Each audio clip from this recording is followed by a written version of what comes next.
Ladies and gentlemen, director Ángel Manuel Soto. Hello. How are you doing, sir? I'm doing good. Not as tired as I thought I would be. What is it like? Normally, without a strike, you have a cast to help promote something. So Yeah. what the hell has it been like being the one who has to get out there and like talk to everyone? It's been intense.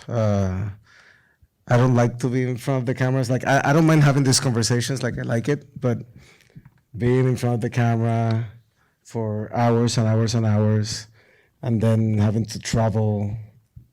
Like it's cool to travel, but it's cool to go places. It's not cool to travel. Like it gets very tiresome after a while, and the jet lag and the hour changes, and usually for me it's more like emotional weight. Yes, you get physical exhaustion, and depends who you interview with. It's kind of like exciting. And being in a different location, different place, different cultures. That always feels cool, but it's like that whole understanding that this moment for me, I would have loved it for them to experience it. Because you never get a chance. I mean, we rarely get a chance to be leading movies, much less be leading superhero movies. And for me, like them being taken away from that opportunity is the one thing that kind of like weighs on me. But at the same time, I'm constantly reminded that one, it's not about me, and two, they're doing, they're fighting the good fight. So I have to step up for them because they deserve it. And what they're doing right now, and I've said it a bunch of times, and I'll say it till the very end, sacrificing this opportunity that they're having of being front and centered to make sure that actors and writers have a better pay and better treatment is a heroic act in itself. So I will always support them, and I just hope people understand that and show up and support them too.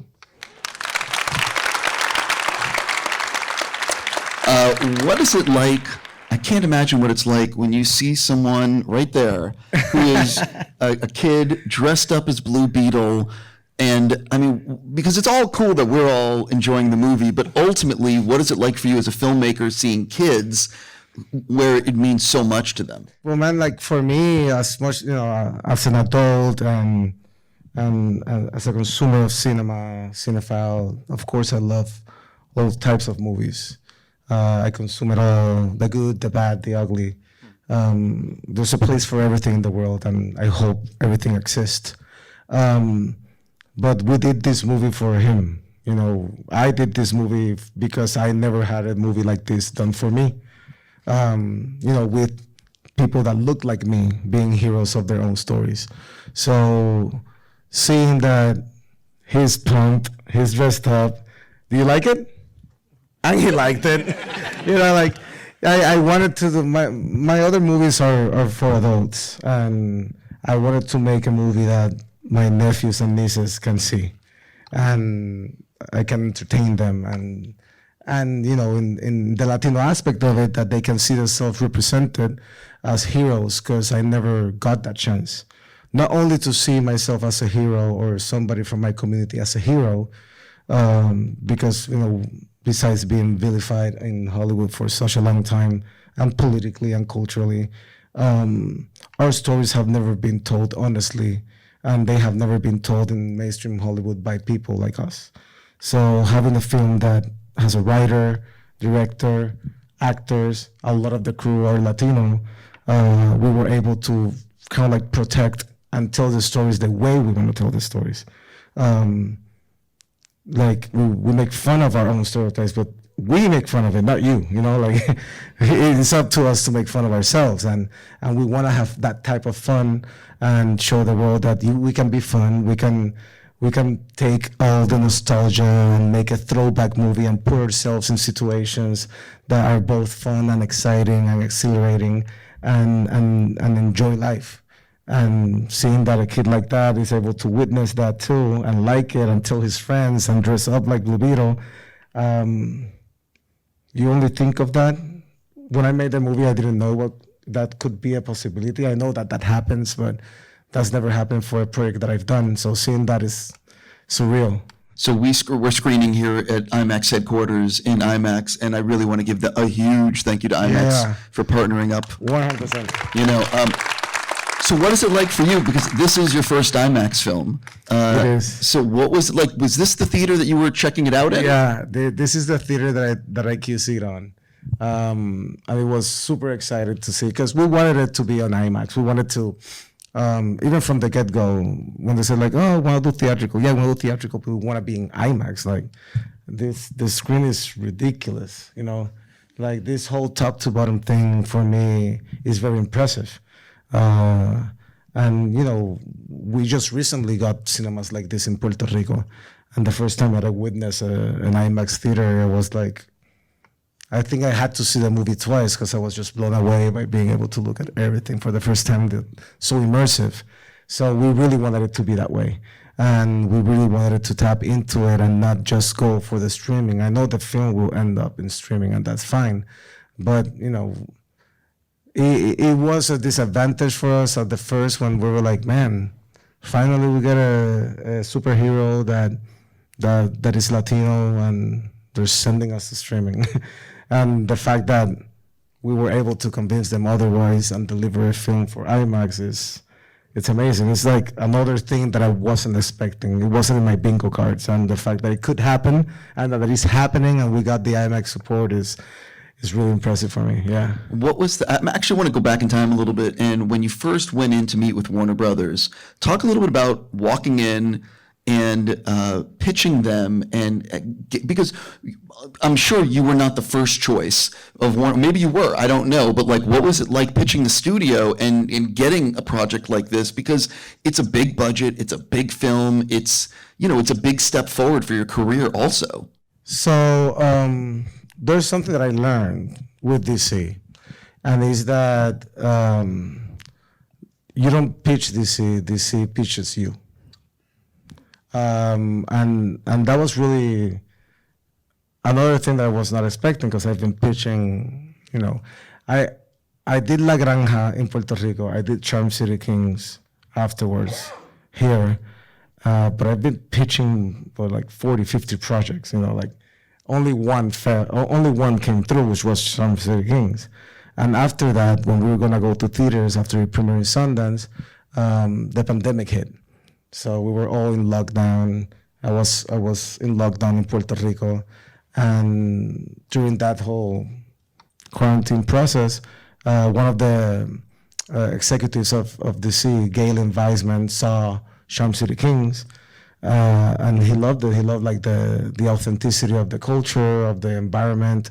He loved the heart that it had and how much care I put into my characters, which is what I love to do. And they enjoyed the chase sequence that the film has in the middle of the movie. And I get a call from DC. And I thought it was a general meeting, but it was actually, they were gonna pitch me something. And I went in to pitch Bane, because I wanted to make I still want to make an origin story about Bane. I think, I see a couple nods, yeah, you know, it's cool. Yeah. And then they were like, yeah, that's cool. But, you know, that whole thing belongs to Matt Reeves. And I'm like, okay. But we got something for you, Blue Beetle. And that's how it started. They pitched me Blue Beetle. And at first I was hesitant because I didn't want to brown wash Spider-Man. You know, I didn't want to fall into the tropes of the same rhetoric that Hollywood keeps perpetuating about Latinos. And they were like, no, you have to read the script. It's written by Gareth Dunedal Alcocer, and he's a Mexican from Querétaro. And, you know, you read it. So when I read it, that's when I got convinced, because it had all the authenticity that only somebody from that community, from our community, would actually understand. And I realized right there that the story of Blue Beetle and the representation was in good hands. So I was wrong. You were the first choice. I was the first choice. Right. I'm eating some shit. Anyway, so what do you think would surprise people to learn about making a big DC movie? I guess the bigger the project and the bigger the IP, the less control you have. That is a fact. You would think it gets easier. It doesn't get easier. Literally more money, more problems, and that's like very literal in the whole process of the filmmaking side. But the one thing that I did appreciate from having a project like this is that if you hire people around you that believe in the project, people that they're not just after a paycheck, but they actually read the script and they connected to the story in each of the departments, you realize really quickly that they will have your back at the end of the day. And it's easier for you to learn how to delegate a lot of the things that in a more indie movie you have to like take to yourself, or being more in charge or hands-on. During that pre-production process, you're able to communicate your vision and get it so tight-knit that at the end of the day, they're able to protect you, to be in charge of the things they have to do, so that I can focus on the things that I care about. And I can focus on that, my indie sensibility of character first, and be protective of my actors so that they can be in that emotional state, that physical, spiritual state to get the performances that I want to get.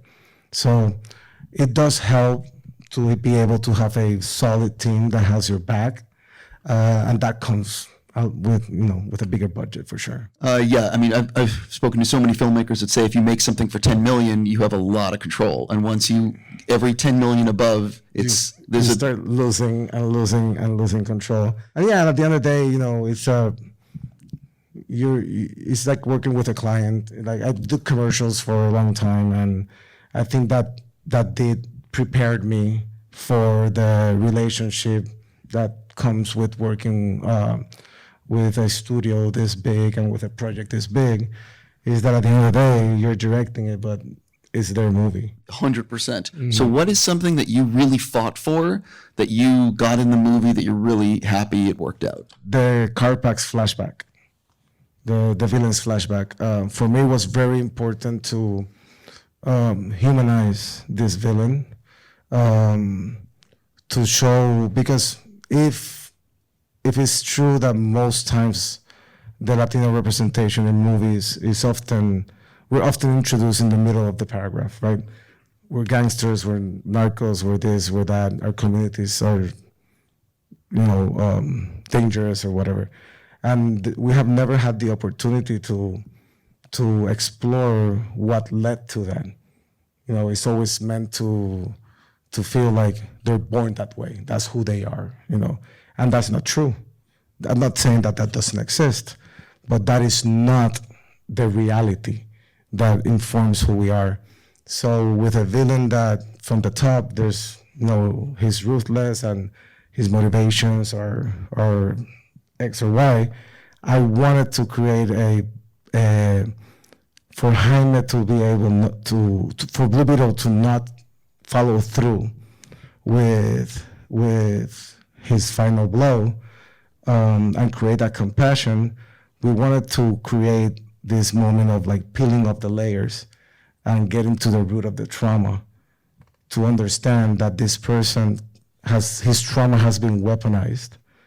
And in order to create that, the flashback tells the story of this child soldier and how this region, which includes also the Caribbean region, has been consistently interfered by imperial powers, and and that's where the blood history, modern blood history, is born, is by the consistent interference from American imperialization and trying to take over resources and and staging coups and putting puppet dictators to protect the interest of American companies. So via, in this case, the School of the Americas, which is a historical fact. I didn't want this to fall into the fallacies or into a construct of fantasy. I wanted to show that even though this is a fantasy movie, there is a reality that exists that is often overlooked or ignored from the history books, because it is a dark part of what the US has done in Latin America. And I really wanted to explore. That's why even on the flashbacks, we intercut his story with archival footage of the School of the Americas, if anybody had doubts that it was fake, to create this sort of connection, given the fact that we haven't been able to tell that story in mainstream cinema. So that was very important for me to do, because one, it creates, right, there's the plot aspect. It tells the story of how Victoria Court has been involved in the weaponization of this trauma from the beginning. It also develops this therapy vibes of reaching into the core of trauma in order to create compassion for a villain and to understand why Jaime made that decision, and to actually feel like at the end of the day, yes, he still has to pay for his sins, but he can be absolved through the sacrifice. And the third layer of that thread is to create a historical context of one of the many things that affects Latin America and how that can play into the big part of the story. There's so many things I want to talk about. I'm thinking about what I want to do next. Let's talk about the fact that you got to put in, for people who maybe saw it, the establishing shot, you got to put in LexCorp. I'm going to something lighter from what we were just talking about. But you get to include the Daily Planet, DC nods. What does that mean to you? And were there any things, talk about some of the Easter eggs that maybe people should look out for the next time they watch. And were there any Easter eggs you wanted to do that Warner Brothers or DC were like, no chance? Yeah, so we wanted to make this, it is a very contained story.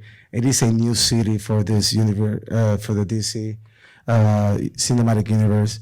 And we really wanted to make it feel like, yes, it is its own thing, but it still lives in the bigger construct of the DC universe. And the same way that, you know, a lot of these mega corporations have, I don't know, like they're in every city. We wanted to show the same thing, you know, like LexCorp exists, like all these companies exist in the bigger, in this, how is it, like a globalized market, for a better word. And that's some of the nods that exist in the movie. We also have, you know, Jaime makes reference that I can fly, Superman can fly. Like there is an awareness that these people exist. They just don't care about Palmera City or the Edge Keys. Not yet. Not yet. Not yet. Because once they find out that a Mexican kid from a poor neighborhood has a weapon of mass destruction, I'm sure they're gonna come after him. Exactly. I'm sure the bug layer is tapped and surveilled by Batman. But the other part that we were having fun with, there is when they're waking Jaime up with the Vicks Vapor Rub. The newscast is in Spanish, but is talking about Bruce Wayne, and I don't. You have to pay attention to it, but it's saying like the billionaire playboy Bruce Wayne just bought the dating app for $66 billion, just like making fun of Elon Musk a little bit. There's more. At the beginning of the title sequence, for those of you guys that follow the Blue Beetle comics, there is a green light that hits the scarab, and that's a Green Lantern. If you didn't catch it, watch it again. August 18. Pop up. Also, on the bug layer, and you see it also at the end. There's like a stack of Oreos, and everybody that if you guys know, who likes to eat Oreos, you know? Exactly. So maybe he was around. Who knows? With something like that, do you think that DC realized what you were doing, or do you think it snuck through? No. No. Because that was part of the set design, you know. Right? Nobody asked. All right, let's go. But there was stuff that we wanted to do. Part of the technology that was being developed from Core Industries, when we were starting to design it, we wanted to also be part of the way the technology develops for Deathstroke, for example. We wanted to, in the vanity or in the display box in Core Industries, some of the stuff that we wanted there, we wanted to have like a kryptonite bullet. We wanted to have like a flash helmet. Like, we just wanted to give some nods, like Core Industries has had a part into the bigger lore of DC, and those were the ones that were like, nope. The movie's about 2 hours and 7 minutes or so. With credits. With credits. I know you told me previously that you needed to make a 2-hour movie. What was your like director's cut that you first submitted to the studio? Like, was it like 2.5, 220? Like, what was it? No, it was 217. And was that like 10 minutes of footage that you were like super happy with, or is that like fluff that you knew was going to come out? It had fluff. It had some fluff. I knew that I still needed to trim some fat of that director's cut. And I did. We did a version where I went in and I did that trimming. And it ended up being like 206, 207. Like, it wasn't that much longer. But they really wanted it to be 2 hours. So some of the fighter sequences had to be turned down, pacing-wise, rhythm-wise. It had to be like rushed in some of the moments. And in the beginning, like, there's a lot of there were a lot of conversations around the gentrification of the edge keys and how that's affecting them more explicitly. Like, so there was more conversations about what the family is facing directly through the displacements of the locals because of core properties keeps buying people out.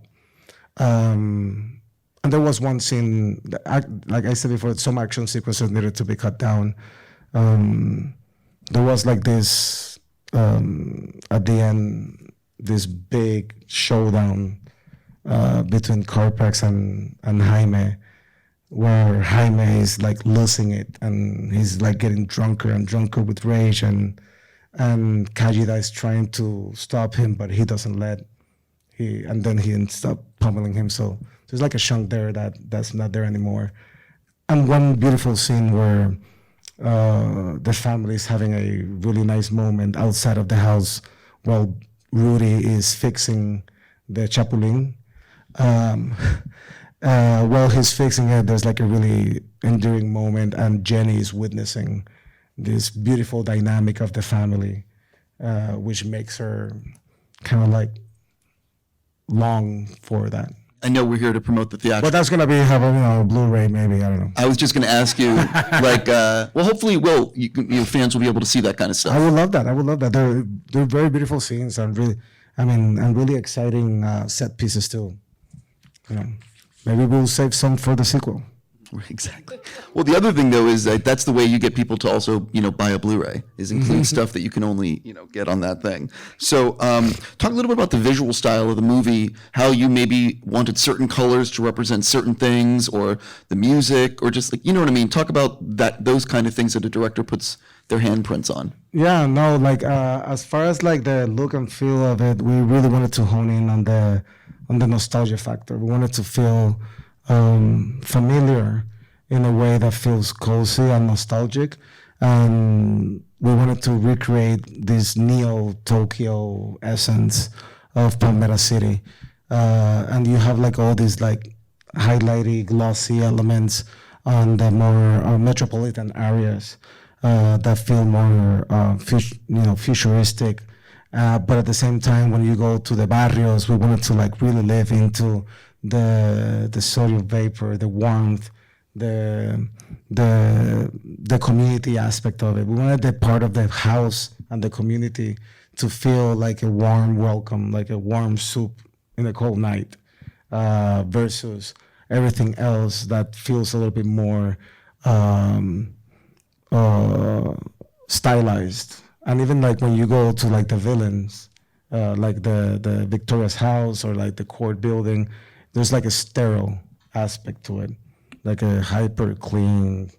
There's not at all trying to be anything more than just sterile, like her soul. Sure. And then you kind of like you go inside the Victoria's house, and then you go inside the Reyes house, and you can feel like there is a warmth in the Reyes house as a contrast to the villain. And as far as like the music, like we wanted the score to feel like that Tangerine Dreams energy that I miss so much and that I grew up with, and see how that kind of like fits into the superhero genre, and how those sounds give you like those Miami-esque 80s retro synth wave sounds, just to shift it a little bit, because we wanted it to feel cool, but the stuff that they listen is very much spanning from. I did a playlist coming into the project that it would be like, what would be each of the songs that each family member would have on their phones, and let's create that playlist and let's tell the story of not just legacy of music that they will listen from, old songs that are regional to Mexican heritage, or but also like, you know, we make punk music in Latin America, we make 80s music in Latin America, and we consume American music too, from Motley Crue, and you know, we wanted to make a plethora because we consume everything. We're not one particular thing, so we wanted to feel like they exist in the real world. They don't exist in a village far away. They exist, and even if they exist in a village far away, they consume this too. Like I listen to all the music living in a small island in the Caribbean. So it's kind of like, how can we open ourselves to the world? And I think the best way is understanding that we also consume pop culture, and we like it, and we hear it, and we can have fun with it too. Which shot or sequence, I'm switching to a different subject, which shot or sequence in the movie was like the effing backbreaker? Two. One was just conceptually, and the fact that we were dealing with somebody that wasn't there, who had COVID, and then we got him the next day. So we had to like shoot around him, and it was one of the first scenes we shot with everybody, not just the family. It's like the whole family and Jenny Cord, which is when they come back and he shows his back, and she's kind of like telling them the exposition of the scarab, and Rudy goes on his rant. That scene took a long time, and because it's so chaotic, because the family is talking all over each other, everybody has something to say, somebody's moving, spacing. It was intense to shoot, and because we were so limited with time, you know, we shot this movie in 57 days. Like, yeah. For people that don't realize, that's not a lot of time. Yeah. Romantic comedy takes longer. So we had to shoot this movie in a short amount of time. So getting that scene working, it took that was probably was the scene that took the longest to edit, to get it right. It was fun because we developed this thing where we shoot the script, and then we have one fancy. We call it the fancy one, where everybody can do whatever they want. They can have fun, they can joke and whatnot. That's where George Lopez thrives. So that rant, you know, we only had one line in the script, and we just had the camera there, and he gave like a 7-minute improv rant of all the different things that court is doing to the community. And for like I mean, it went crazy, like stuff, it couldn't be there. But it was fun like on the first friends and family screening when the movie was like 2 hours and 40 minutes long. We played the whole thing just to like hear the ones that people are laughing and connecting with. So we left 3 in it. Is there any chance you're going to release that whole thing online? We should. Yeah, you should. I should. Right. It was funny, man. Like the one with the testicles, he made that up. And the reaction is exactly the reaction that you're like, what the? Because I told him, like, don't laugh, don't break. Like, you can laugh, but don't really laugh, like, try to keep it, because if you react, and the reaction that Bruna gives is like, that was real. But the other one the one that really hurt my back, like the backbreaker, was the Reyes house attack. Because that, a lot of these movies, the action sequences are done by a second unit. But that scene in particular, we did it, the first unit. And for me, it was very important because it's not just an action sequence. It's not just a raid. It's actually that feeling of dread and impotence that a family might feel when they're being evicted or when they're being, deported. That fear of losing everything that you have worked so hard, that you're holding it by a thread, and all of a sudden, some external forces are coming and they're taking it away from you, like the separation of the families, like all that stuff, and the heart, like the dad doesn't die because there was an accident and something fell off him. He dies because of all the stress of witnessing everything he has built, getting lost, and not being able to do anything about it. And that was like it wasn't intense, because that took a couple of days to shoot, but it was also a very emotionally draining sequence, especially like the sister, Milagro, like the wailing and the crying, and it was like, this is like the toned down version. Like it was way more intense and visceral on the longer version. But we didn't. It kind of like it took you from everything else, because you're like, oh my gosh, like I don't know if I can recover for this. There was no joke that could recover from that version. Sure. I want to go further on that. Was he always the one who was going to die, or was there the possibility of another character in the film not making it? Originally, nobody was going to die in the movie. That was like originally, but the studio kept pushing and convinced us eventually, like, how can we create a lowest of lows with the family member, and how that low is not just another death in the superhero genre, but how that low actually ends up being a power for him, right?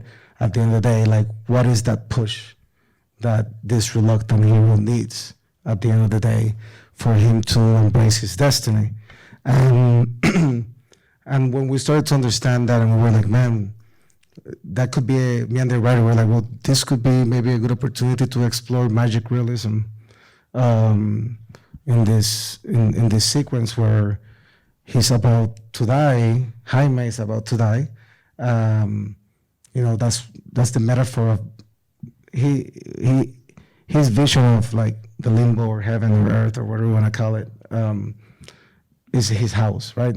Like heaven is this construct of the thing you feel like it's home, and this home starts to break apart. It's like the ticking clock of like, you have to make a decision, time is running out, if you don't make the decision, you're gonna die. So while all of that is happening, using references like Macario, we wanted to like hone into the magic realism that exists in Latin American literature, and tell a version of this afterlife as how somebody can come in and embrace this leap of faith in a way that is reflective to the experience that we wanted to portray with our characters. So that's when we said, like, man, I think that has to go. Yeah. Talk a little bit about the ending. Was it always the ending that we see in the screen on screen, or was there ever another version of where the movie was going to go? So this was always the ending, but there was a time where the studio wanted to explore an ending where everything is like, blowing up and the bug chip is going out and the bug chip can't make it and Jaime gives the extra push and saves the family. But I felt like we felt like we've seen that before. And for me, I really wanted all the females in the story, all the women in Jaime's life to have a heroic arc. I wanted Jaime and his journey not to feel like, oh, this is me saving my family from death. I really wanted the whole thing to feel like the family is saving Jaime so that he can become the hero he's supposed to become. And yes, Jenny has her moment with Victoria, but with Jaime, we wanted her to like be the last hand and the push that pushes in, and the mom goes out, and they didn't need a superhero to save them. They saved themselves and they saved the superhero. And that way, keeping the whole energy of like, we can save ourselves if we work together, as opposed to like we need somebody else to save us. Now for the next movies, we can do whatever. But for this one, I really wanted it to be everybody had a moment. Everybody was saving Jaime, protecting Jaime the same way that our mothers protect us for us to be the people that we are today. So this is like a love letter to those matriarchs in our lives that help us become heroes in our lives, So you have a very fun mid-credit scene.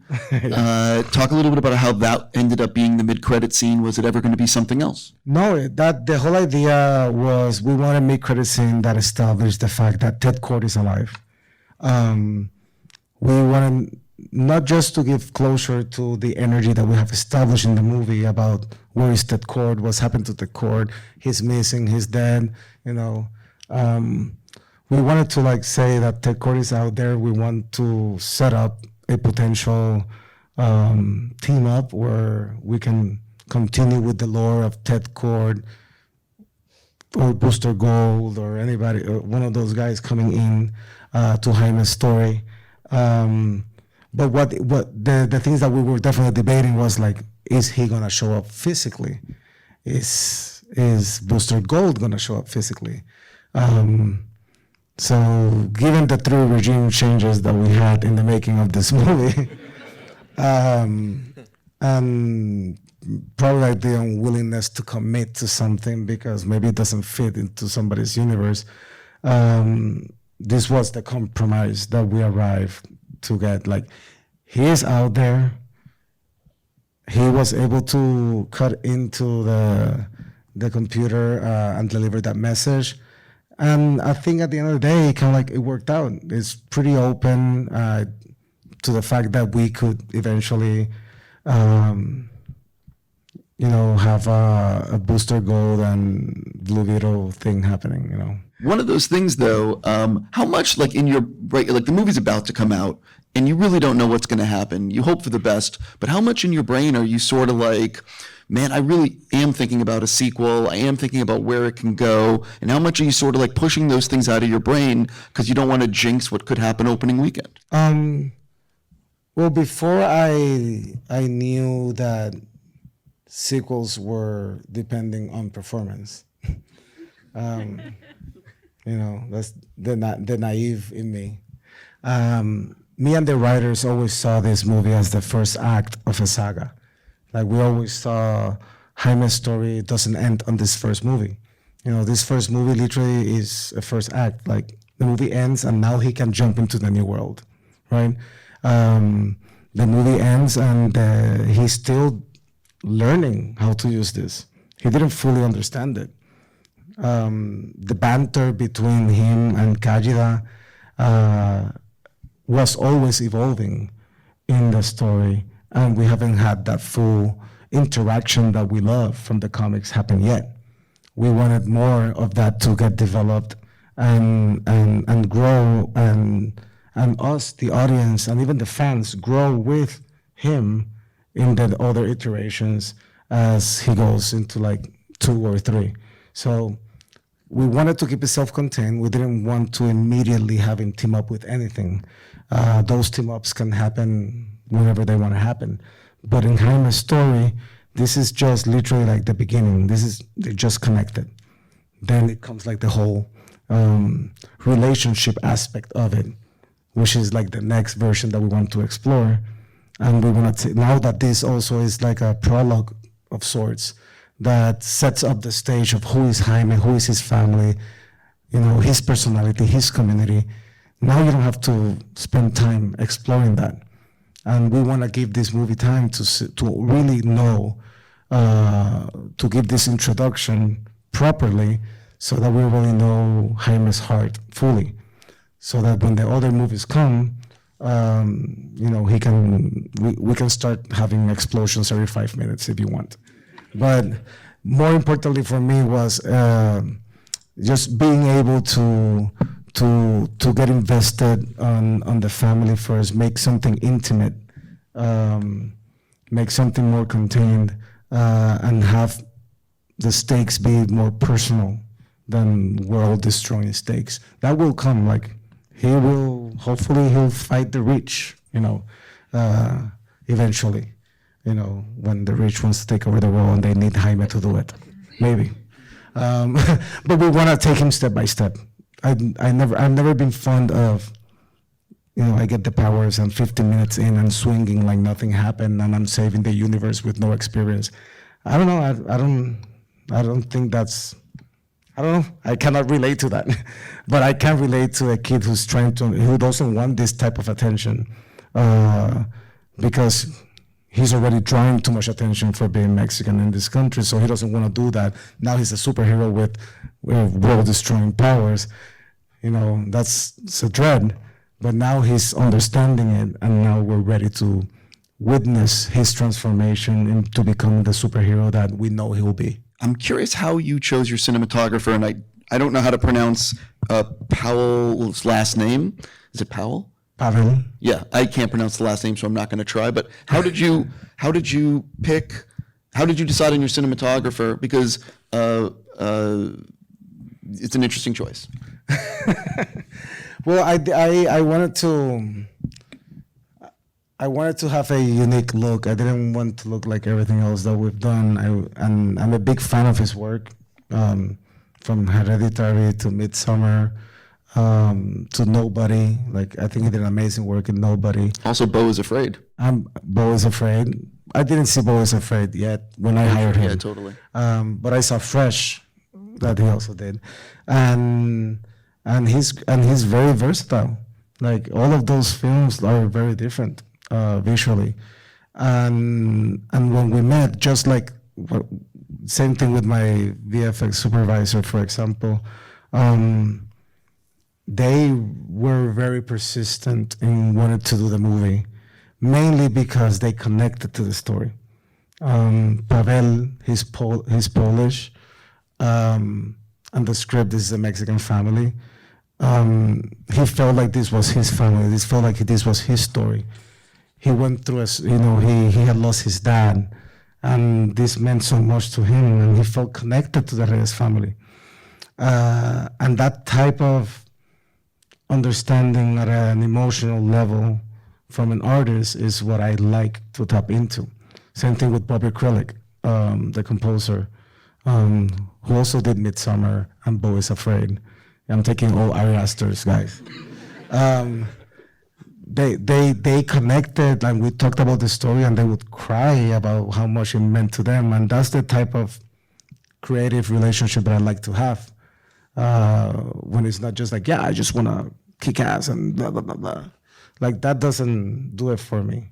At the end of the day, even this is as a superhero movie, for me, is way more important, the emotional stakes and the emotional connection to have with the characters. That empathy that we can provoke with cinema, and that's like the like-mindedness that I found with these collaborators.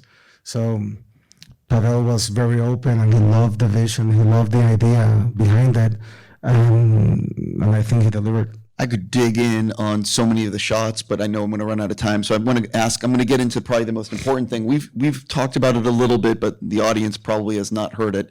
and that is the Nintendo Power Glove. So for people that don't realize, who are young, who do not know what the Nintendo Power Glove is. Man, you're missing out. Right. Would you like to explain what it is to people, or should I give a little? No, go ahead. So back in the early days of who knows what the Nintendo Power Glove is? Okay, exactly. So basically it's a device that came out with the Nintendo NES long time ago. If you were a kid, it was very expensive. I only knew one person that had it. It had the controller and the buttons on it, and it was really cool. They also had the Fred Savage movie, what was the name? Yeah, exactly. And anyway, it's a really cool thing from a long time ago, and you did an homage to it in this movie. Yeah, no, so Ted Cord, Ted Cord is from the 80s, right? He's an 80s guy. And we always wanted him the memory of him to have gotten stuck in that era. And, as a guy who tinkered with stuff and, because he couldn't hone the powers of the scarab, he created technology, to replicate it. And given the way that Ted Cord is, we were like, well, what if you start tinkering with the stuff that from the 80s? Like, the GPS is a Game Boy, like, why not? Like, why not think, like, back then you didn't have like the technology like that, but what if you used everyday objects or toys or Nintendo Power Gloves to create something cool? And that's because I had a cousin that had the Nintendo glove, and he would never let me use it. And I always liked the idea that, and I wonder why, but I always saw what the stuff that he did, and for it's like, man, what if I could like use it for the first time and slap him? And we wanted to like incorporate it into the story as like, well, he tinkered it and he was able to create the hologram out of it, because that's what my imagination was thinking at the time. This movie is like me being 12 again and playing with real people as toys. And I was like, yeah, let's have that moment and create that inspiration, because it's a very cool device. And let's bring it back, and use it in this world and establish it as canon in the universe, because it's such a cool device, and the way it deploys and it happens to, and the way she uses it, like she just bitch slapped the guy. So that for us was really fun to use, and again, like just play an homage to our imaginations when we were kids, I saw the prop at the junket. How did you not keep that for yourself? Who told you that I don't have one? No, I'm kidding. No, we had a couple. I think we broke one. I think we broke one, and that was the one left. So it's been difficult to borrow it. It's been very difficult to. What happened to it? It disappeared. But I do have one of those Game Boys. Yeah, which is cool, like, because it has the camera. Like that Game Boy is like this whole setup, that it is a camera that you can actually record 8-bit video with it. It's really cool. What other things did you borrow from set? Do you have one of the costumes? We tried to lose that costume, but that's a very hard and expensive thing to lose. I'm still wondering if I can get a helmet. I would love to get a helmet. I think that if the movie does well, you should email James and Peter and be like, helmet? Just a helmet. Right. That's just a helmet, like the one that got damaged. Because we used it, all the stunts are real. And all the Blue Beetle suits that you see on the stunts are real Blue Beetle suits that we smashed against the ground. Everything was like whole cable system, Tokusatsu style, How many because that's one of the reasons it looks good on frame. It's not a CGI suit. It's not CG, yeah. So how many of those suits did you actually build? And do you actually know how much each one costs, like a roundabout? So we did 5. So 50 to 60K each. I thought he said 30 to 50, but maybe I was wrong. But the first one, that was like $1 million or something. Wait, what? Was it?